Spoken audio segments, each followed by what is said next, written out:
Let's look at the Lincoln lies. It starts off with the Piseurs and the survival of Louis XVII. He was the son of Marie Antoinette and was the heir to the throne of France. After the French Revolution, he was smuggled to the Americas. The Springs family, formerly Springsteen family, was the front family for the Piseurs. A. Springsteen had a son with Nancy Hanks named Abraham in Lincolnton, North Carolina. The Piseurs had massive wealth and power in the South, using many buffer families to mask their wealth. The list of the family holdings is long. The family was one of the main gold and silver holders in the banking system. Abraham was their Manchurian candidate that started his career in Vandalia, Illinois, the 14th colony. It was named after Queen Charlotte the Vandal, and Charlotte was swarthy or mulatto, a light-skinned so-called black person. Europe was predominantly brown until the 1700s, and Piseur is a variant of the German Bouchard. It's important to remember that Germany and France come from the same swarthy stock. Charlemagne, or the Carolingians, birthed the Bourbons and the Germans. Some of these dark Europeans can be found in the Melungian stock, of which Abraham comes from. It doesn't take many generations from mulatto to octoroon to hide the darkness.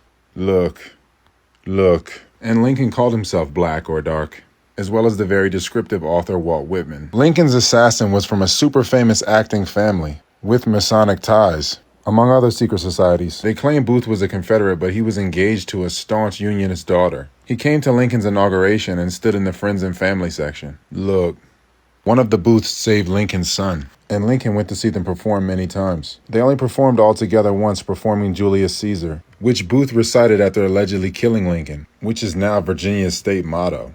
Then Booth hires a freedman to help him escape. There were more freedmen in the South than the North, obviously. There were 5 slave states in the North, and New Jersey and Delaware were the last to end slavery. Northern freedmen were thrown in insane asylums en masse. Then their children were stolen and thrown in asylums, and the kids were thrown on orphan trains to be child labor slaves. Lincoln never ended slavery, and the 13th Amendment reinvented it. Lincoln issued the first fiat currency, income tax, and forced people to war. It's the same thing the Rothschilds would have done. It's a moot point. Lincoln's funeral was profitable. It was all business. He was paraded around like George Floyd. Then he was buried in a mound like an aboriginal. Then somebody tries to take his body, supposedly. Supposedly a mobster counterfeiter, more banking conspiracy. And they were working with a federal agent. The story is a joke. They then move his body and don't tell anyone. Is he even there now? What type of giants is he talking about? Like Tuscaloosa? Or the ones that were destroyed and stolen? Lincoln's alleged only son to survive was saved by John Wilkes Booth's brother, and the son sent Lincoln's wife to an asylum. And then the bloodline becomes extinct. So I don't believe much of the story. There's too many holes. Booth didn't want to kill him. Sounds like a patsy at best. And Montreal was one of the headquarters for the South? The war was already over when he supposedly got shot. It all looks like theater. They're all actors. The theater of war.